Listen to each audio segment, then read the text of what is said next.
नमस्कार, good morning, जय श्री राम। कैसे हो दोस्तों आप सभी। मैं Ramshuru Bhati, Kamla Devi Singhvi college of science and technology Kuchera के यूट्यूब चैनल पर आप सभी का हार्दिक स्वागत करता हूं। जैसा कि अपने समसामयिक मुद्दे चल रहे हैं, वर्तमान की जो तरोताज़ा घटनाक्रम है राष्ट्रीय और राज्य, उनके बारे में हम लोग रोजाना फैक्ट देख रहे हैं। चलिए आज की क्लास शुरू करते हैं। आज का अपना जो समसामयिक का प्रथम फैक्ट है, जानकी देवी बजाज पुरस्कार। हाल ही में जानकी देवी बजाज पुरस्कार देने की घोषणा की गई। ये वर्ष 2019 का पुरस्कार है, जो कि 27वां जानकी देवी पुरस्कार। इस पुरस्कार को जो प्रदान करने वाली संस्था है वो आपके बजाज ग्रुप की मर्चेंट महिला विंग एक शाखा है। बजाज ग्रुप की मर्चेंट महिला विंग एक शाखा है, उस शाखा के द्वारा महिलाओं को प्रदान किया जाता है। बजाज ग्रुप का जो मुख्यालय है वर्तमान में वो है आपके नरीमन पॉइंट, मुंबई में स्थित है। ये पुरस्कार स्वर्गीय श्रीमती जानकी देवी की स्मृति में प्रदान किया जाता है और पुरस्कार स्वरूप 10 लाख रुपए की नगद राशि और साथ में एक प्रशस्ति पत्र है जो प्रदान किया जाता है, खासकर उन महिलाओं को जिन्होंने महिलाओं के विकास के लिए अमूल्य योगदान दिया। उन महिलाओं को यह पुरस्कार प्रदान किया जाता है। 27वां जो पुरस्कार अभी हाल ही में प्रदान किया गया था श्रीमती रूमा देवी, जो बाड़मेर से हैं, एक जाना पहचाना चेहरा जो बहुत ही चर्चा में है। इनको यह पुरस्कार प्रदान किया गया। इनका एक संस्थान है ग्रामीण विकास एवं चेतना संस्थान, जो बाड़मेर में एक एनजीओ है जिसका मूल उद्देश्य है महिलाओं का सशक्तिकरण करना। इनकी जो उपलब्धि है नारी सशक्तिकरण के तहत इन्होंने 22,000 से भी अधिक महिलाओं को स्वावलंबी बनाया और इसी उपलब्धि को ध्यान में रखकर वर्ष 2019 का 27वां जमुना देवी बजाज पुरस्कार है जो श्रीमती रूमा देवी को प्रदान करने की घोषणा की गई। ये जो पुरस्कार है आपका जमुना देवी पुरस्कार, इस पुरस्कार की स्थापना सन 1992 में की गई थी। थोड़ा सा मैं आपको जमुना देवी बजाज के बारे में बता देता हूं। जमुना देवी बजाज अपने राजस्थान के जमनालाल बजाज स्वर्गीय जो भामाशाह थे, एक स्वतंत्र सेनानी के रूप में जिन्होंने अभूतपूर्व भूमिका निभाई थी, उनकी ये धर्मपत्नी थी और उनकी स्मृति में ये पुरस्कार दिया जाता है। रूमा देवी जो बाड़मेर से हैं, जिनको ये पुरस्कार प्रदान किया गया था, हाल ही में उन्हें राष्ट्रपति महोदय द्वारा नारी शक्ति पुरस्कार है उसे भी नवाजा गया और हार्वर्ड विश्वविद्यालय वहां पर भी इन्हें बुला करके सम्मानित किया गया। महिलाओं की जो सशक्तिकरण की इनकी जो उपलब्धियां हैं, इनके जो कार्य हैं, उन कार्यों के उल्लेख में ये जो इनका संस्थान है ग्रामीण विकास एवं चेतना संस्थान, इसमें महिलाओं को सिलाई, बुनाई, कताई और भी हस्तकलाएं हैं राजस्थान की और भारत की, उन कलाओं में निपुण किया जाता है और निपुण करके इन्हें अपने स्वावलंबी जीवन के लिए प्रेरित किया जाता है। वास्तव में बाड़मेर की रूमा देवी ने अपने संस्थान के माध्यम से महिलाओं को प्रशिक्षित करके उनके जीवन की दशा और दिशा ही बदल दी। आज बाड़मेर की और आसपास के जिलों की महिलाएं हैं अपने पैरों पर खड़ी है और अपने जीवन यापन के लिए किसी के ऊपर वो निर्भर नहीं है, वो आज स्वावलंबी है। ये जो रूमा देवी हैं, इन्होंने एक बीड़ा उठाया था कि मेरे प्रांत की जितनी भी जो महिलाएं हैं मुझे उन्हें स्वावलंबी बनाना है और इस कार्य में वो निरंतर आगे बढ़ रही है। हम भगवान से प्रार्थना करते हैं कि इन्हें और ज्यादा शक्ति दे ताकि महिलाओं की स्थिति में सुधार किया जा सके। अभी हाल ही में राजस्थान के मुख्यमंत्री श्रीमान अशोक जी गहलोत ने कोविड-19 जो एक वैश्विक महामारी बन चुकी है, उस वैश्विक महामारी में आपदा प्रबंधन की जो घोषणा की थी, उस घोषणा में उन्होंने राजस्थान के किसानों के लिए निःशुल्क बीज वितरण की घोषणा का ऐलान किया है। आगामी जो खरीफ की फसल है, उस फसल को ध्यान में रखते हुए किसानों को बीजों के लिए किसी प्रकार की कोई दुविधा न हो, इसलिए राज्य सरकार ने मक्का और बाजरा, राजस्थान की जो दो मुख्य खरीफ की फसलें हैं, उन फसलों के बीज को किसानों के लिए निःशुल्क वितरण करने की घोषणा की है। आपदा प्रबंधन के तहत मक्का, राजस्थान का जो अनुसूचित जनजाति का क्षेत्र है, उस क्षेत्र के 5 लाख किसानों को 5 केजी पर किसान मिनी किट के बीज मक्का के निःशुल्क वितरण किए जाएंगे। एक बहुत बड़ी संख्या में राजस्थान के जो मक्का उत्पादन क्षेत्र है, खास करके जो अनुसूचित जनजाति का क्षेत्र है, उस क्षेत्र में प्रत्येक किसान को 5 किलो के मिनी किट, जो मक्का के प्रमाणित बीज हैं, उन बीजों का वितरण किया जाएगा। और दूसरी अपनी जो फसल है जिसको निःशुल्क बीज देने की घोषणा की है, वो है आपके बाजरा। राजस्थान के बाजरा उत्पादक प्रमुख जो 13 जिले हैं, उन जिलों के 10 लाख किसानों को निःशुल्क बीज वितरण योजना के तहत 1.5 केजी के प्रमाणित बीज हैं, निःशुल्क बांटे जाएंगे, ताकि खरीफ की फसल की जो बुआई है, उस बुआई में किसानों को किसी प्रकार का कोई व्यवधान न आए। चूंकि राजस्थान सरकार ने खरीफ की 2 फसलें मक्का और बीज के निःशुल्क वितरण करने की घोषणा की है, तो मक्का जो फसल है उसके बारे में कुछ फैक्ट है। उत्पत्ति मूलतः कहते हैं कि ये जो मक्का है वो अमेरिका महाद्वीप का पौधा है। इसकी उत्पत्ति अमेरिका महाद्वीप में मानी जाती है। जलवायु की दृष्टि से यदि देखा जाए तो ये उपोष्ण कटिबंधीय जलवायु का पौधा है। उपोष्ण कटिबंधीय जलवायु होती है, उस जलवायु में इसकी फसल है जो काफी अच्छी होती है। यदि मक्के का वनस्पतिक नाम है वो देखें तो वो होता है जियामेज, जो कि मक्के का एक वनस्पतिक नाम है। उपनाम की दृष्टि से मक्के को अनाजों की रानी के नाम से जाना जाता है। जितने भी अनाज हैं, अनाजों की रानी मक्का को कहते हैं। उत्पादन की दृष्टि से अपने राज्य का देश में लगभग 1/8 भाग अपने राजस्थान में इसका उत्पादन होता है। एग्जाम ऑफ व्यू की दृष्टि से जो महत्वपूर्ण फैक्ट है वो आ रहे हैं इसकी किस्में। अनेकों बार, कई बार एग्जाम में मक्के की किस्म के बारे में प्रश्न पूछा जाता है। एक बार फर्स्ट ईयर की परीक्षा हुई थी, उसमें भी ये जो मक्का की माई कंचन है इसके बारे में प्रश्न पूछा गया था। उत्पादन की दृष्टि से जो मक्के की अच्छी अच्छी किस्में हैं वो है आपके माई कंचन, माही धवल, सविता, गंगा 2 और किरण। ये प्रमुख किस्में हैं जो उत्पादन की दृष्टि से बहुत ही उच्च कोटि की है।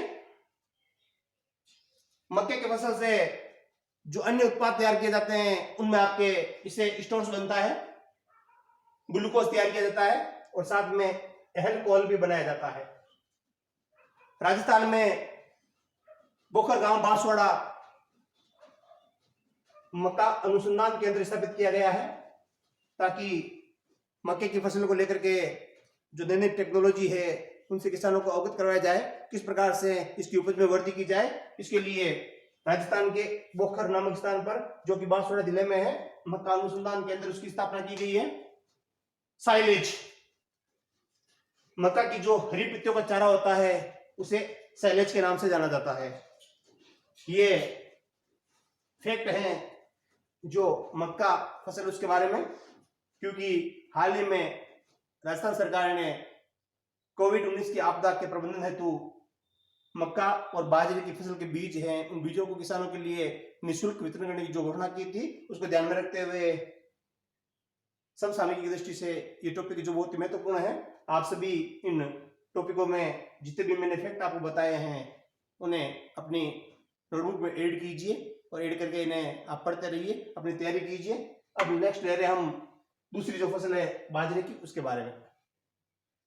राजस्थान सरकार ने जो निःशुल्क बाजरा वितरण के अंदर खरीफ की जो दूसरी फसल है वो बाजरा के बीज भी निःशुल्क वितरित किए जाएंगे।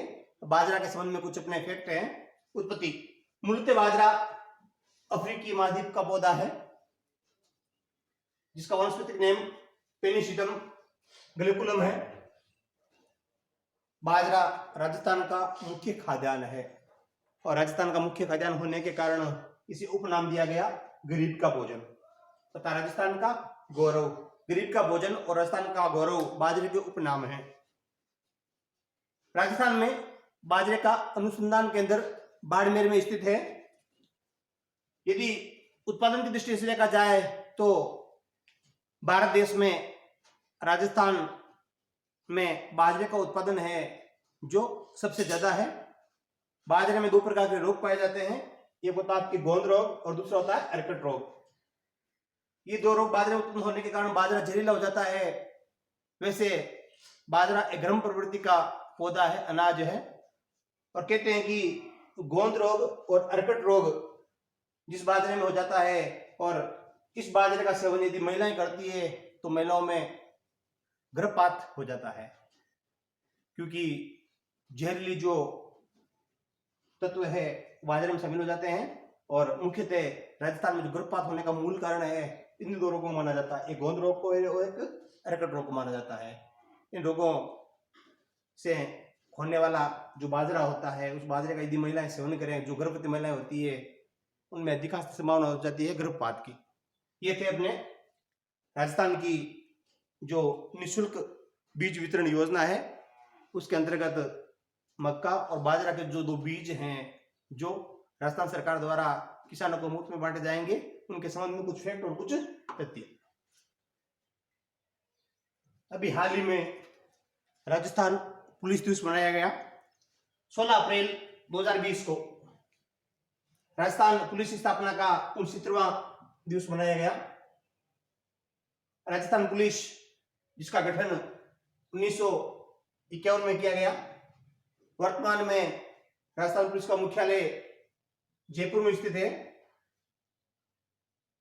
राजस्थान पुलिस का 69वां स्थापना दिवस विशेष रूप से बहुत ज्यादा मात्रा में खास है।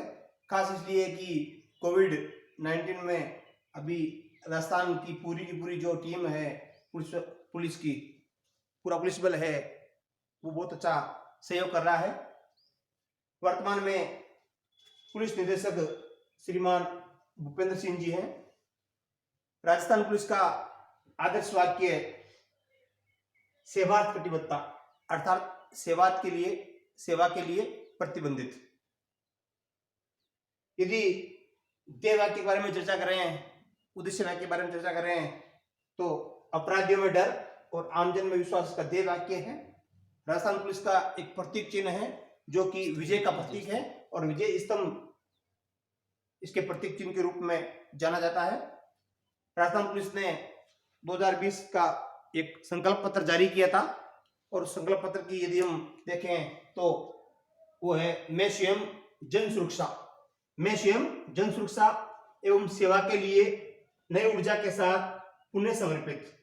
अर्थात समाज की सेवा के लिए, लोगों की सेवा के लिए, लोगों की सुरक्षा के लिए एक नई ऊर्जा के साथ मैं अपने आप को समर्पित करता हूं। ये 2020 का राजस्थान पुलिस का एक संकल्प है। ये था राजस्थान पुलिस जो भी हाल ही में 16 अप्रैल 2020 को मनाया गया, उसके संबंध में कुछ फैक्ट और कुछ तथ्य। समसामयिकी का आज का अपना अगला फैक्ट है WWF, world wide fund for nature. ये एक वैश्विक संगठन है जिसका मूल उद्देश्य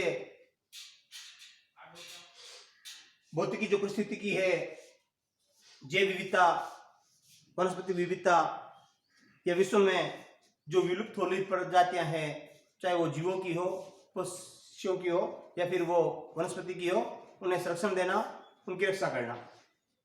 अभी हाल ही में WWF इंडिया का जो पर्यावरण शिक्षा कार्यक्रम है, ये कार्यक्रम बहुत ही चर्चा में रहा और चर्चा में रहने का जो मूल कारण है वो ये है कि इसकी स्थापना के 50 वर्ष पूर्ण हो रहे हैं भारत में, और 50 वर्ष पूर्ण होने के उपलक्ष्य पर श्रीमान विश्वनाथ आनंद जो कि विश्व चैंपियन शतरंज के खिलाड़ी हैं, उन्हें WWF की इंडिया विंग ने अपना ब्रांड एम्बेसडर नियुक्त किया है। ब्रांड एम्बेसडर बनाया है। बात करें WWF के बारे में, कुछ फैक्ट है। इसकी स्थापना 29 अप्रैल 1961 में की गई थी, जिसका मुख्यालय ग्लैंड स्विट्जरलैंड में स्थित है और यहीं इसकी स्थापना की गई थी। भारत इसका सदस्य नवंबर 1969 में बना था और इसकी एक शाखा है जो भारत में स्थापित की गई थी और इस कारण से इस वर्ष इसके 50 वर्ष पूर्ण हो रहे हैं। यदि हम WWF के प्रतीक चिन्ह के रूप में देखें तो इसका प्रतीक चिन्ह है पांडा, विशाल पांडा, एक विलुप्त प्राय जीव है। मूल उद्देश्य है इस प्रजाति का संरक्षण करना ताकि पारिस्थितिकी तंत्र में जैव विविधता में बना रहे। ये जो संगठन है WWF, इसका मूल उद्देश्य है पारिस्थितिकी विभिन्नताओं को संरक्षण देना। परिस्थिति की जो विभिन्नताएं हैं, चाहे वो जैव विविधता हो, चाहे वो वनस्पतिक विविधता हो, उन्हें संरक्षण देना और संसार के अंदर पशु पक्षियों की और वनस्पतियों की जो विलुप्त हो रही प्रजातियां हैं, उन प्रजातियों को बचाना, उन्हें संरक्षण देना। ये था अपने WWF के बारे में। ये हाल ही में चर्चा में रहा और चर्चा में रहने का जो मूल कारण है वो कारण ये है कि विश्वनाथन आनंद इसके ब्रांड एम्बेसडर बनाए गए थे। हाल ही में भारत सरकार के कृषि मंत्रालय द्वारा किसानों की सहायता एक बहुत ही अच्छी पहल की गई। किसान रथ ऐप के नाम से एक मोबाइल ऐप लॉन्च किया गया और जो लॉन्च करता मंत्रालय है वो है भारत का कृषि मंत्रालय। कृषि मंत्रालय भारत सरकार द्वारा 17 अप्रैल 2020 को किसान रथ ऐप के नाम से एक नई मोबाइल सेवा की शुरुआत की गई। इस ऐप का मुख्य उद्देश्य कोविड-19 लॉकडाउन के दौरान जो कृषि उत्पाद हैं, खास करके फल और सब्जियां जो अतिशीघ्र मात्रा में सड़ जाते हैं या गल जाते हैं, उन्हें सुगमता के साथ में आसानी से उनका परिवहन किया जा सके और उन्हें किसान के बगीचे या खेत से मंडी तक पहुंचाया जा सके। इसके लिए किसानों की सहायता किसान रथ ऐप है उसे लॉन्च किया गया। खासकर जो कृषि उत्पाद हैं उनके परिवहन में सुगमता हेतु इस ऐप के कुछ विशेष तथ्य हैं। नंबर 1, किसान अपने घर पर रहते हुए ही ट्रैक्टर, ट्रक और भी जो कृषि मशीनरी है उन्हें मोबाइल ऐप के माध्यम से अपने खेत में बुला सकता है। नंबर 2, इसमें एक किसान हेल्प सेंटर है जो विकसित किया गया था ताकि मोबाइल ऐप के माध्यम से किसान अपनी जो समस्या है उसे जाहिर कर सके और इस किसान हेल्प सेंटर के माध्यम से उसका समाधान किया जाता है शीघ्र।